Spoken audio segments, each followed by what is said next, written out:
잠깐만요. 이 영상을 보시기 전에 한 가지 여쭤보고 싶습니다. 여러분은 70세 이후의 삶을 어떻게 그리고 계신가요? 혹시 이런 걱정하고 계시진 않나요?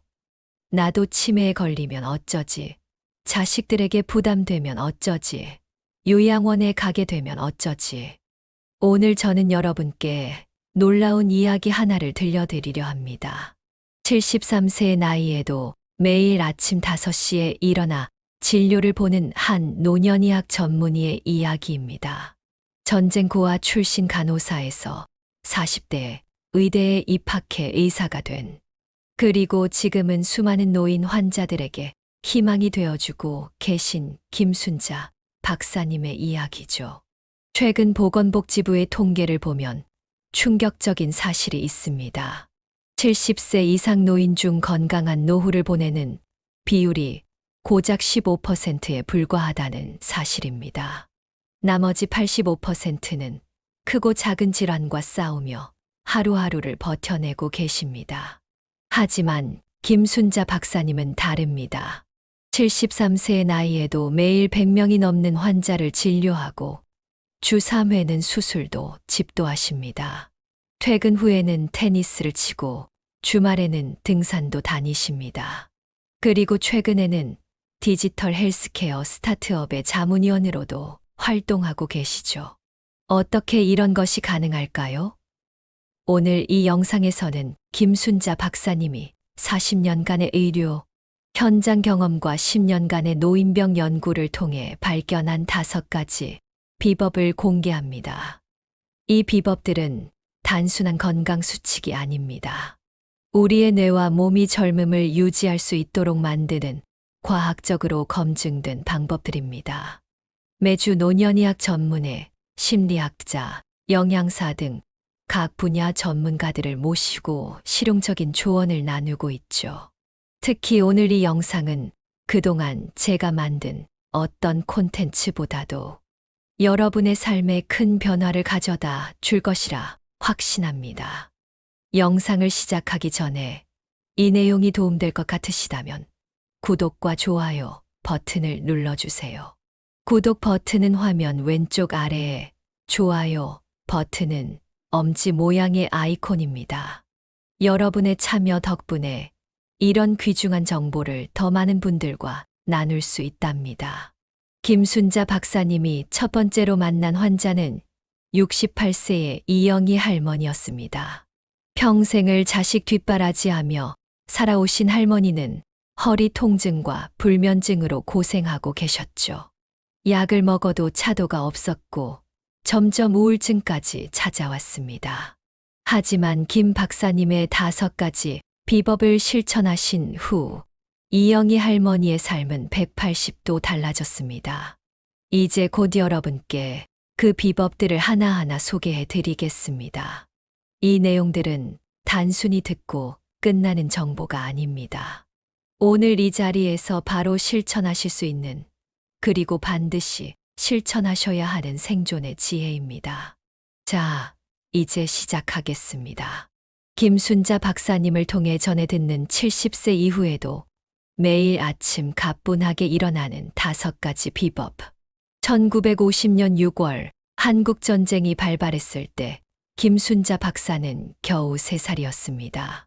전쟁통에 부모님을 잃고 고아원에서 자란 그녀가 처음 의료계와 인연을 맺은 것은 미군 의료지원단의 간호사들을 통해서였습니다. 아픈 아이들을 돌보는 그들의 모습에서 자신의 미래를 발견했다고 하시죠. 16살, 다른 친구들은 고등학교에 입학할 때 그녀는 간호학교를 선택했습니다. 하루 3끼 식사가 해결되고 기숙사도 제공된다는 게 가장 큰 이유였죠. 하지만 그곳에서 그녀는 자신의 진정한 소명을 발견하게 됩니다. 당시 우리나라 의료 환경은 말 그대로 척박했습니다. 의사 1명당 담당해야 하는 환자가 수백 명에 달했고 의료 장비도 턱없이 부족했죠. 하지만 젊은 간호사 김순자는 그 속에서도 희망을 발견했습니다. 환자들의 작은 회복에서 기쁨을 찾았고 의료진들의 헌신적인 모습에서 삶의 의미를 발견했습니다. 28배 결혼을 했습니다. 남편은 작은 전자제품 가게를 운영하는 성실한 사람이었죠. 하지만 결혼 생활이 항상 순탄했던 것은 아닙니다. 3교대 근무를 하면서 두 아이를 키우는 일은 생각보다 훨씬 힘들었습니다.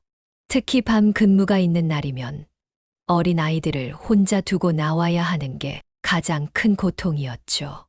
그러던 어느 날 근무 중에 한 할머니 환자를 만나게 됩니다. 80대 후반의 그 할머니는 폐렴으로 입원하셨는데 놀랍게도 매일 아침 5시에 일어나 산책을 다니실 정도로 건강하셨습니다. 다른 환자들은 대부분 자녀들의 보호가 필요했지만 이 할머니는 혼자서도 일상생활이 가능했죠. 그 비결이 뭐냐고 물었더니 할머니께서 이렇게 말씀하시더군요. 평생 공부하는 걸 멈추지 않았다고. 80이 넘어서도 매일 영어 공부를 하시고 스마트폰으로 뉴스를 보시고 젊은 사람들과 대화하는 걸 즐기신다고 했습니다. 그때 깨달았죠. 나이 드는 게 두려운 게 아니라 배움을 멈추는 게 두려운 거라는 걸요. 이 만남은 김 박사의 인생을 완전히 바꿔놓았습니다. 40대 중반, 그녀는 의대 입학을 결심합니다. 물론 주변의 반응은 차가웠습니다. 남편은 미쳤다며 극구 반대했고 시댁에서는 창피하다며 손사래를 쳤죠. 심지어 친한 동료들조차 그 나이에 무슨 의대냐며 만류했습니다. 하지만 그녀는 물러서지 않았습니다. 밤 근무가 끝난 후 새벽에 도서관에 가서 공부했고 쉬는 날이면 입시학원을 찾았습니다. 두 아이는 친정어머니께 맡기고 남편을 설득하는 데만 6개월이 걸렸죠. 그렇게 2년간의 준비 끝에 마침내 의대에 합격했습니다. 의대 생활은 상상 이상으로 힘들었습니다. 20대 학생들 사이에서 혼자 40대 중반의 나이로 공부하는 것은 체력적으로도 정신적으로도 큰 도전이었습니다. 하지만 그녀에겐 무기가 있었습니다. 20년간의 간호사 경험이었죠. 실제 의료 현장에서의 경험은 이론을 이해하는데 큰 도움이 되었고, 환자들과의 소통은 그 어떤 교과서보다 값진 가르침을 주었습니다. 졸업 후 그녀는 노인의학을 전공으로 선택했습니다. 그동안 만났던 수많은 노인, 환자들의 모습이 떠올랐기 때문입니다. 특히 그 80대 할머니의 모습은 잊을 수 없었죠. 어떻게 하면 더 많은 노인들이 그 할머니처럼 건강하고 활기찬 노후를 보낼 수 있을까? 이 질문은 그녀의 평생 연구 과제가 되었습니다. 지금 김순자 박사는 말합니다. 인생에서 가장 큰 후회는 시도하지 않은 것입니다. 나이가 많다고 늦었다고 포기하지 마세요. 제가 40대 중반에 의대에 도전했을 때 많은 사람들이 미쳤다고 했습니다. 하지만 지금 생각해보면 그때 도전하지 않았다면 오히려 그게 진짜 미친 짓이었을 거예요. 2020년 봄 김순자 박사의 70번째 생일날이었습니다.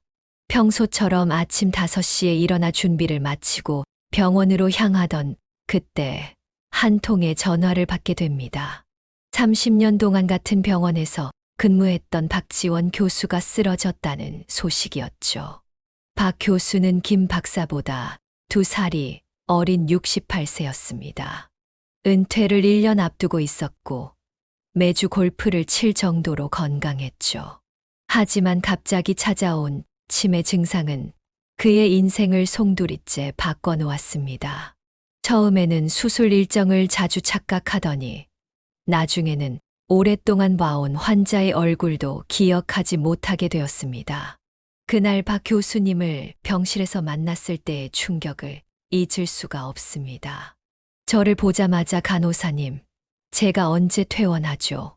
라고 물으시더군요. 30년을 함께 일한 동료였는데 그 순간 느꼈습니다. 나이 드는 것보다 더 무서운 건 이렇게 자신을 잃어가는 것이라는 걸요. 이 사건은 김 박사에게 큰 충격을 주었습니다.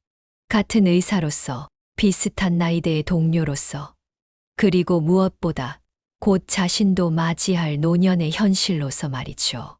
밤새 잠을 이루지 못하고 고민했습니다. 어떻게 하면 이런 비극적인 노후를 피할 수 있을까? 나이 들어가는 것은 피할 수 없지만 건강하게 나이 들어가는 것은 가능하지 않을까? 그렇게 시작된 연구는 좋게 3년이 넘게 이어졌습니다. 전 세계의 노년학 논문들을 검토하고 건강한 노인들의 생활 습관을 분석했죠.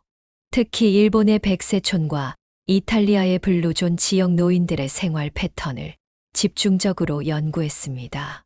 놀라운 사실을 발견했습니다. 건강하게 나이 드는 노인들 사이에서 공통적으로 발견되는 5가지 패턴이 있었던 거죠. 그것도 국가와 문화를 초월해서 말입니다. 처음에는 단순한 우연에 일치하고 생각했습니다. 하지만 연구를 거듭할수록 이 5가지 패턴이 과학적으로도 완벽하게 설명된다는 사실을 알게 되었죠. 특히 충격적이었던 것은 이 5가지 비법이 모두 서로 연결되어 있다는 사실이었습니다. 마치 톱니바퀴처럼 하나가 움직이면 다른 것들도 함께 움직이는 거죠. 그리고 이 톱니바퀴들이 제대로 맞물려 돌아갈 때 우리 몸의 시계도 젊음을 유지할 수 있다는 걸 알게 되었습니다. 하지만 이론적인 발견에서 그치고 싶지 않았습니다. 김 박사는 자신의 클리닉에 찾아오는 환자들을 대상으로 이 5가지 비법을 적용해 보기 시작했습니다. 처음에는 조심스럽게 시작했죠. 환자 한 명의 상태를 꼼꼼히 체크하면서 말입니다. 그리고 6개월이 지났을 때 놀라운 변화가 나타나기 시작했습니다. 만성불면증에 시달리던 환자들이 숙면을 취하게 되었고, 우울증 증상이 있던 환자들의 표정이 밝아졌습니다. 심지어 경도인지 장애가 있던 몇몇 환자들은 인지기능 검사 점수가 크게 향상되었죠. 가장 인상적이었던 것은 78세 김영자 할머니의 사례였습니다. 치매 초기 증상으로 병원을 찾으셨는데 5가지 비법을 실천하시면서 놀라운 변화를 보이셨죠. 3개월 만에 혼자서 장보기가 가능해지셨고 6개월 후에는 손주들에게 영어를 가르치실 정도로 회복하셨습니다. 하지만 모든 환자에게 같은 효과가 나타난 것은 아니었습니다. 어떤 환자들은 처음 며칠간 열심히 하다가 중도에 포기하기도 했고, 어떤 환자들은 처음부터 시도조차 하지 않으려 했죠. 그때 김 박사는 중요한 사실을 깨달았습니다. 건강한 노후는 결국 본인의 의지에 달려 있다는 걸 알게 되었습니다. 아무리 좋은 비법이라도 실천하지 않으면 소용없는 거죠. 하지만 반대로 생각하면 지금 이 순간 결심만 하면 누구나 시작할 수 있다는 뜻이기도 합니다. 오늘 이 자리에서 여러분께 그 5가지 비법을 하나하나 공개하려고 합니다. 이것은 단순한 건강 수칙이 아닙니다. 여러분의 남은 인생을 완전히 바꿔놓을 수 있는 과학적이고 실천적인 방법들입니다. 지금부터 그 첫 번째 비법을 알려드리도록 하겠습니다. 첫 번째 비법을 공개하기 전에 여러분께 한 가지 질문을 드리고 싶습니다.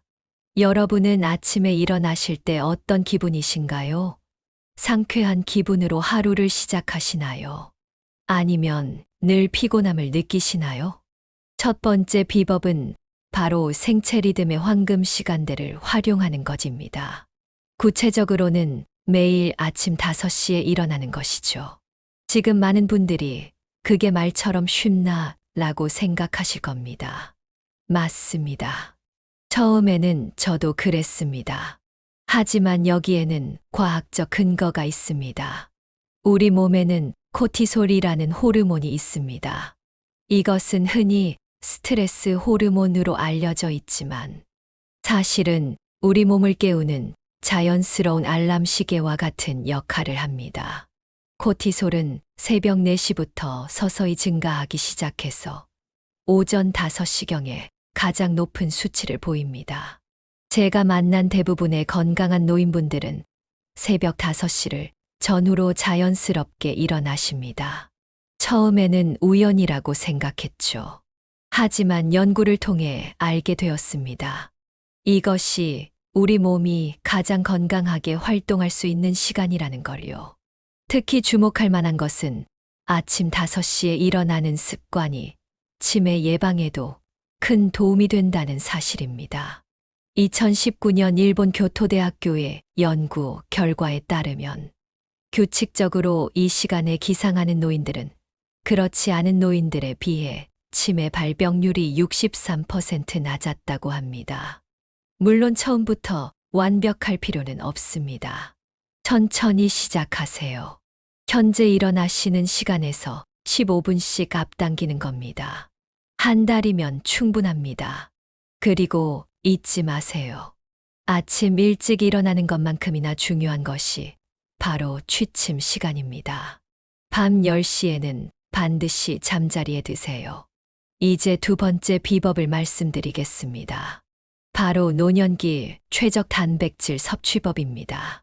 제가 의대 학생들을 가르칠 때 늘 하는 말이 있습니다.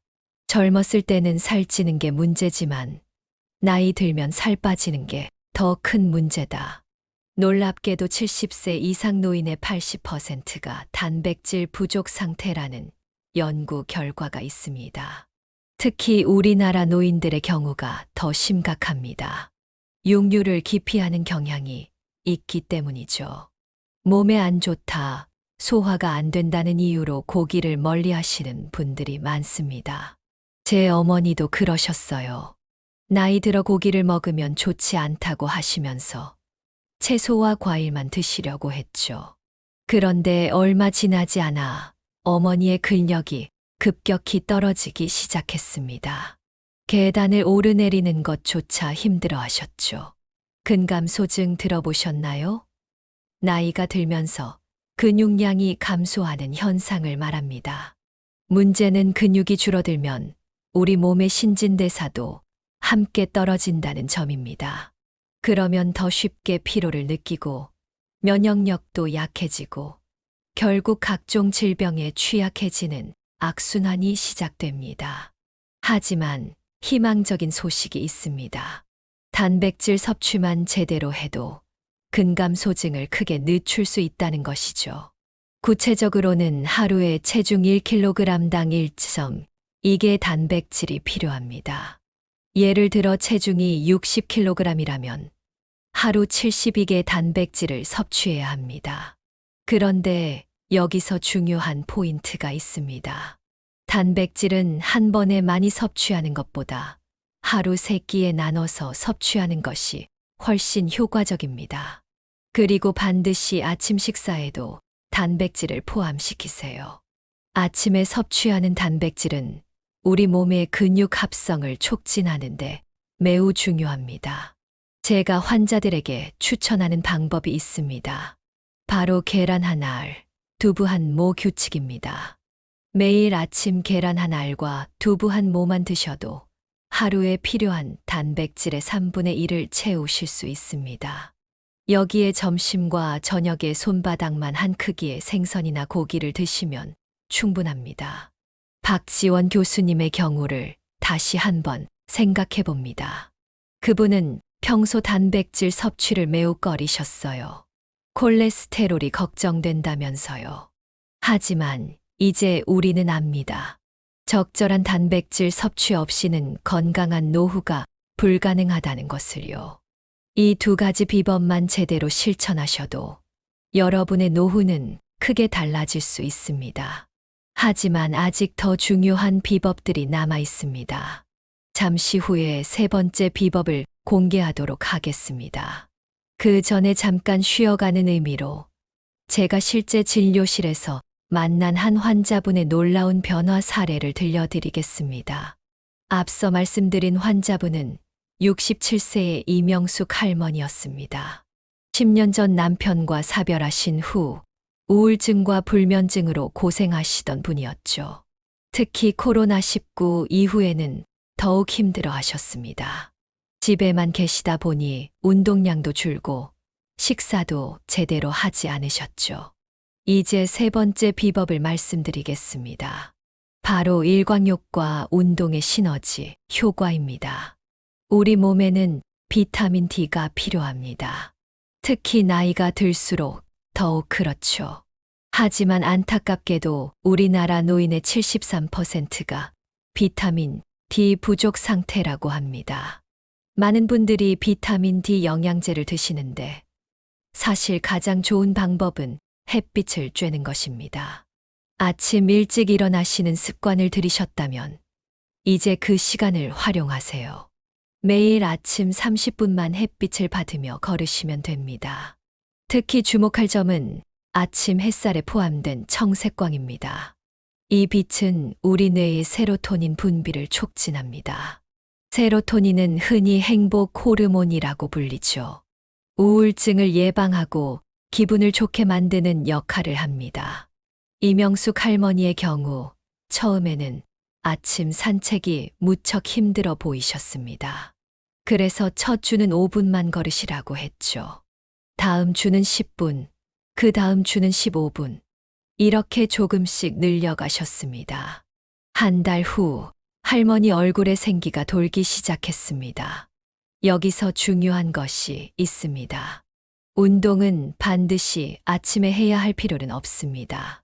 하지만 햇빛은 반드시 아침에 받으셔야 합니다.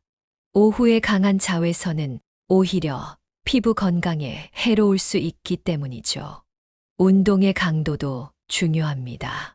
저는 대화 테스트를 추천합니다. 걸으면서 옆 사람과 대화할 수 있을 정도의 속도가 가장 이상적입니다. 숨이 너무 차서 대화가 어렵다면 그건 과한 운동이라는 신호입니다. 이제 네 번째 비법으로 넘어가겠습니다. 사회적 관계 유지의 법칙입니다. 놀랍게도 이것은 약물이나 운동보다도 더 강력한 치매 예방법이라고 합니다. 하버드 의대의 연구 결과에 따르면 주 3회 이상 의미 있는 대화를 나누는 노인들은 그렇지 않은 노인들에 비해 치매 발병률이 48% 낮았다고 합니다. 제가 진료실에서 가장 많이 듣는 말이 있습니다. 선생님, 나이 들어 누구랑 대화를 나눈다는 게 말처럼 쉽지 않아요. 맞습니다. 특히 요즘같이 비대면이 일상이 된 시대에는 더욱 그렇죠. 하지만 방법이 없는 것은 아닙니다. 제가 환자분들께 추천드리는 3가지 방법이 있습니다. 첫째, 동네 한 바퀴 인사 프로젝트입니다. 매일 아침 산책하면서 마주치는 이웃들과 간단한 인사를 나누는 것부터 시작하세요. 둘째, 주 1회 자녀와의 약속입니다. 많은 분들이 자녀들에게 부담을 주기 싫어서 연락을 자제하시는데 이건 오히려 역효과입니다. 일주일에 한 번 정해진 시간에 만나거나 영상통화를 하는 것이 좋습니다. 이명숙 할머니의 경우 처음에는 자녀들과 연락하는 것을 많이 망설이셨습니다.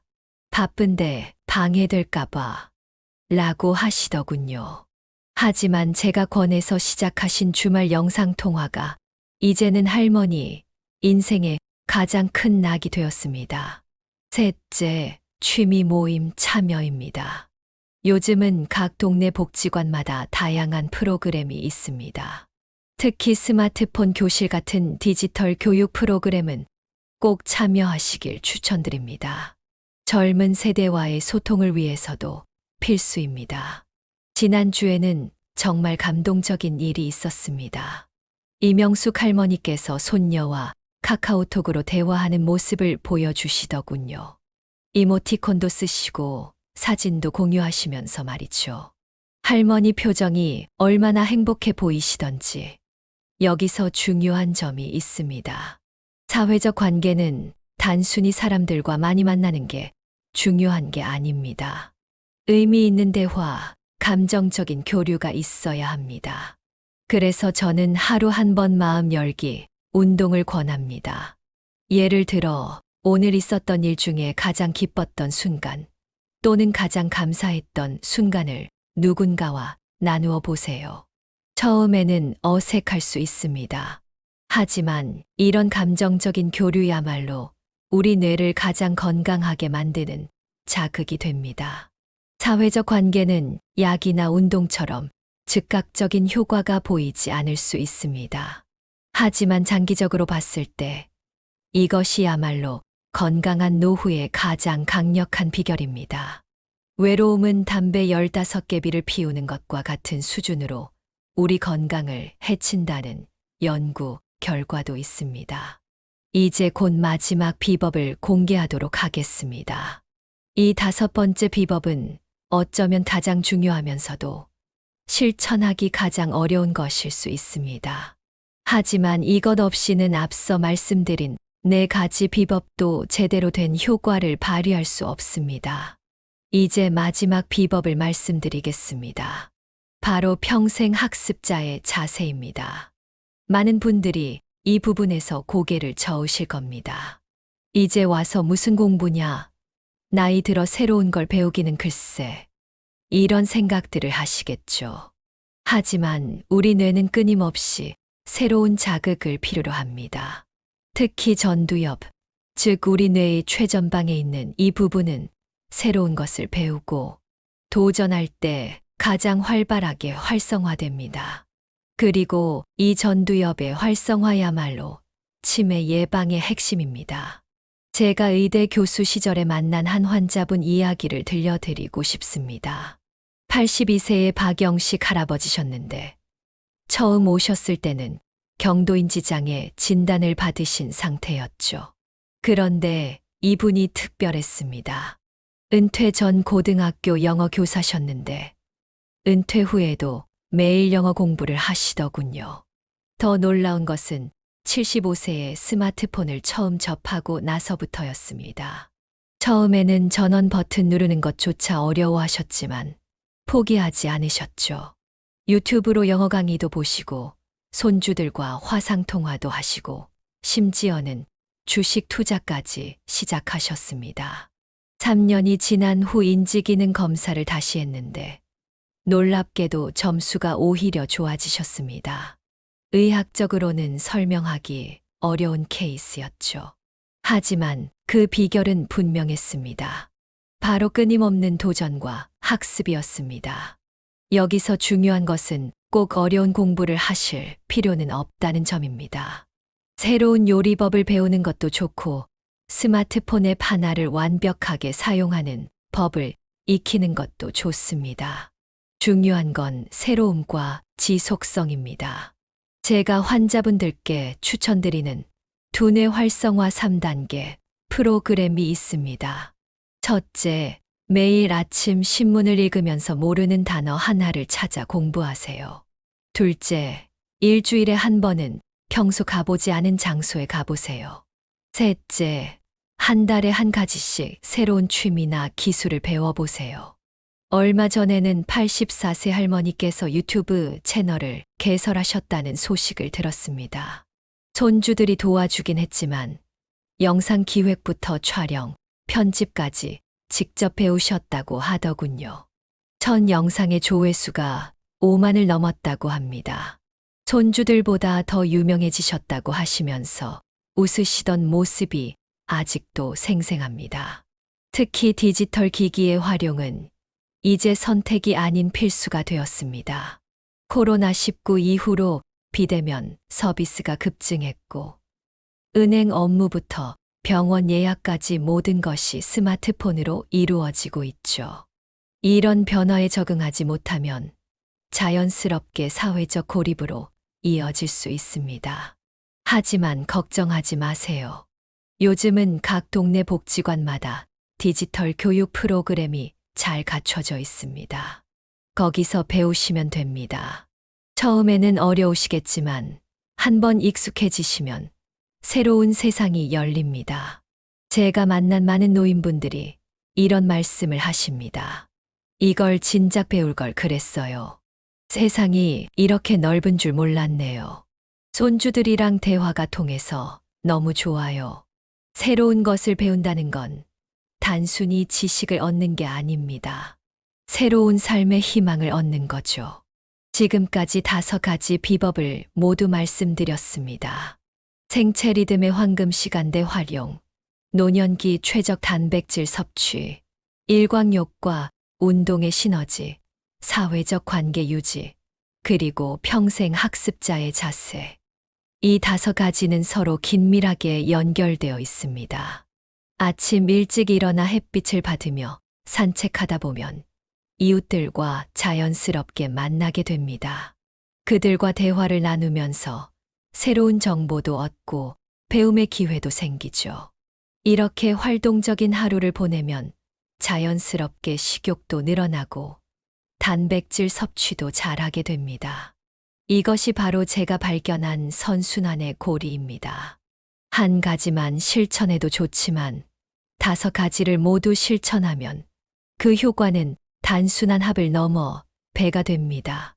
마치 오케스트라의 악기들처럼 각각은 아름답지만 함께 연주될 때 비로소 완벽한 하모니를 이루는 것처럼 말이죠. 지금까지 말씀드린 5가지 비법을 발견하는 과정에서 제가 깨달은 더 큰 진실이 있습니다. 바로 세대 간의 소통과 이해의 중요성입니다. 특히 의료 현장에서 이 문제는 더욱 절실하게 다가왔습니다. 2년 전 저희 병원에 새로 부임한 젊은 의사 선생님과 있었던 일화를 들려드리고 싶습니다. 그 선생님은 환자 진료 시간을 정확히 15분으로 제한했습니다. 효율적인 진료를 위해서라고 했죠. 하지만 노인 환자들은 불만이 많으셨습니다.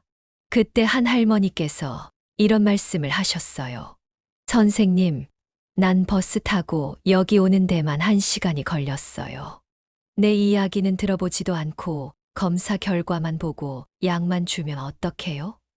그 말씀을 듣는 순간 제 마음이 무거워졌습니다. 노인 환자를 진료할 때는 단순히 질병만 보는 게 아닙니다.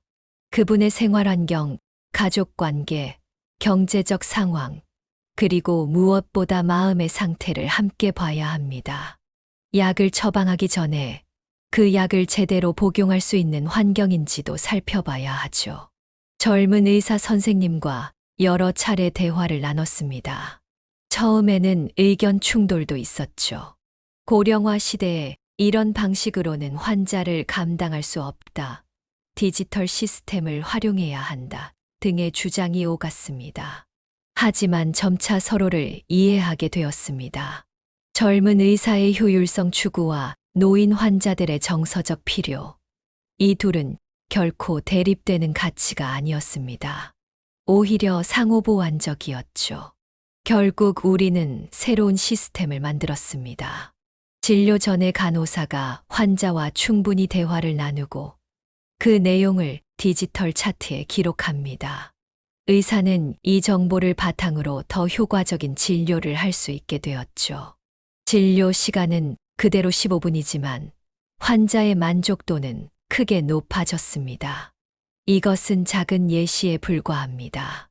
100세 시대를 맞이하면서 우리는 더 큰 도전에 직면하고 있습니다.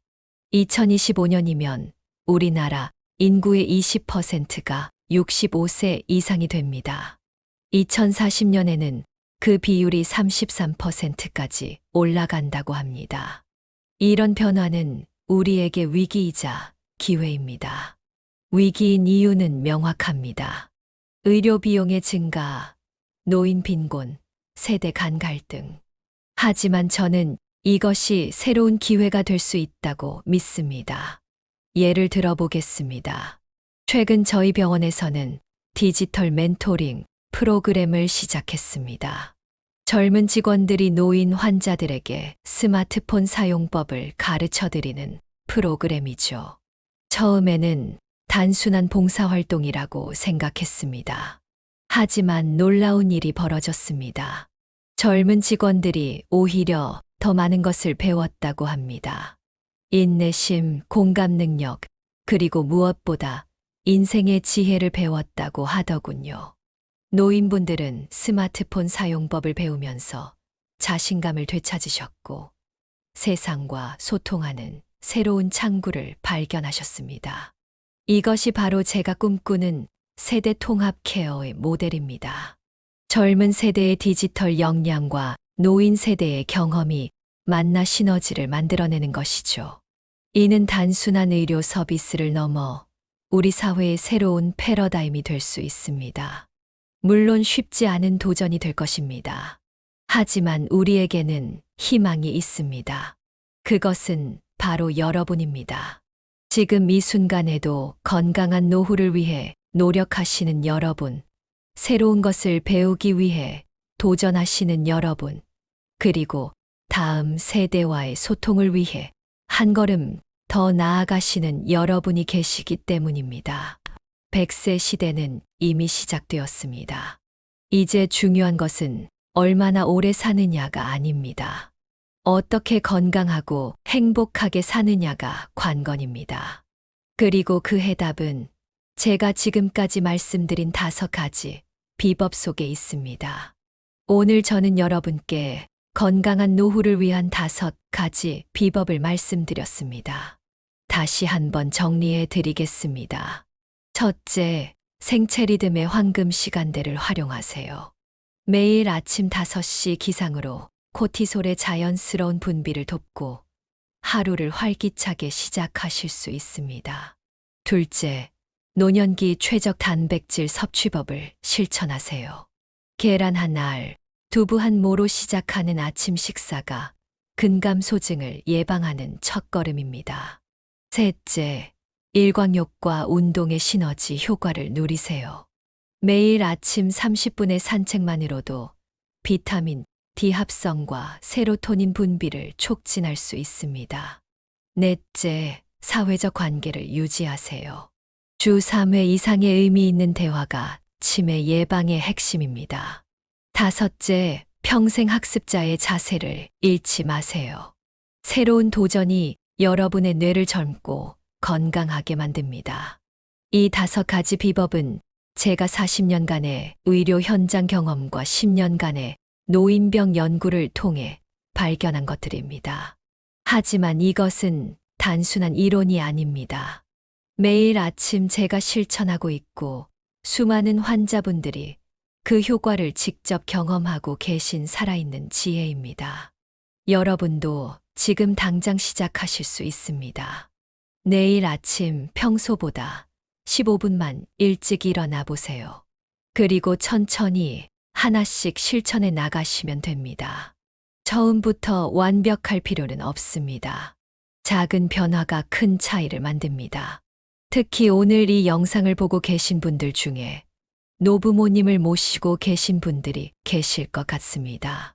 부모님께 이 5가지 비법을 소개해드리고 함께 실천해 보시는 건 어떨까요?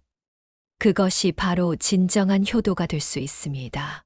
다음 영상에서는 이 5가지 비법을 일상생활에서 더 쉽게 실천할 수 있는 구체적인 방법들을 하나하나 자세히 알려드리도록 하겠습니다.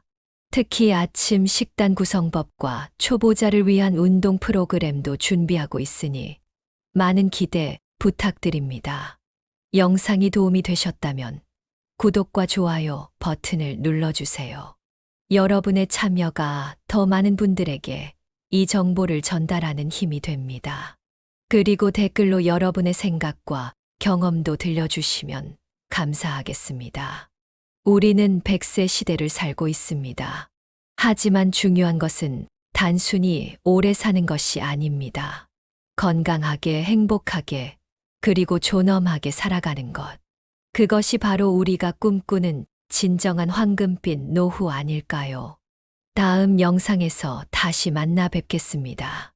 오늘도 귀한 시간 내어 시청해 주셔서 진심으로 감사드립니다. 여러분 모두의 앞날에 건강과 행복이 가득하시기를 기원합니다. 이상으로 황금빛 노후였습니다. 감사합니다.